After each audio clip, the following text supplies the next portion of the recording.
7 தமிழ். பொறுப்பும் பொது நலமும். ராசிபுரம் நெய் பொதுமக்களிடம் அமோக வரவேற்பு பெற்று வருகிறது. பொங்கல் பண்டிகை நெருங்கி வருவதால் நெய் விற்பனை அதிகரிக்கும் என்பதால் நெய் வியாபாரிகள் மகிழ்ச்சி அடைந்துள்ளனர்.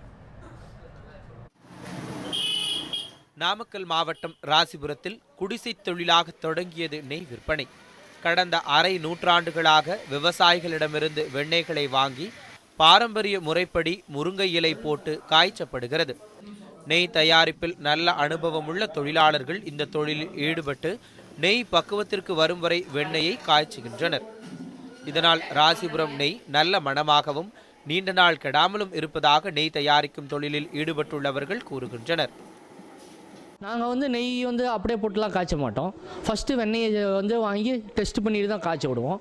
வெண்ணெயை டெஸ்ட் பண்ணி வாங்கி காய்ச்ச விட்டுட்டு அப்புறமேட்டு நெய்யை அவங்க காய்ச்சின பிறகும் டெஸ்ட் பண்ணுவோம். ஒரு தடவை டெஸ்ட் பண்ணிவிட்டு அப்புறம் தான் வாங்குவோம். அதில் முருங்கீரை உப்பு போட்டு தாங்க காய்ச்சுவோம். எங்கள் பாரம்பரியத்தை நாங்கள் இன்றைக்கும் மாற்றிக்கிட்டதில்ல. ராசிபுரம், புதுச்சத்திரம், ரெட்டிபுதூர் உள்ளிட்ட 30க்கும் மேற்பட்ட கிராமங்களிலிருந்து வெண்ணெய்கள் கொண்டு வரப்படுகின்றன. பசுக்களுக்கு சத்துமிக்க தீவனங்கள் கொடுக்கப்பட்டு அவற்றிலிருந்து கிடைக்கும் நல்ல அடர்த்தியான பாலிலிருந்து கிடைக்கும் வெண்ணெய் நெய் தயாரிப்பதற்கு ஏற்றதாக உள்ளதாக நெய் தயாரிக்கும் தொழிலாளர்கள் கூறுகின்றனர். பாரம்பரிய முறையில் நெய் தயாரிக்கும் முறை ஒருபுறம் இருந்தாலும் நவீன காலத்தில் இன்றைய சூழ்நிலைக்கேற்ப நெய் தயாரிக்கும் பணியும் நடைபெற்று கொண்டுதான் இருக்கிறது.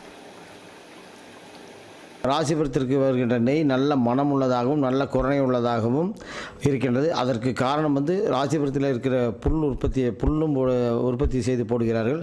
அதே சமயத்தில் மாட்டுத்தீவனம் அதிகம் போடாமல் பருத்தி கொட்டையை மாட்டுக்காக நன்றாக ஆட்டி அதை கொடுப்பதால் நெய் நல்ல மனம் உள்ளதாக இருக்கும்.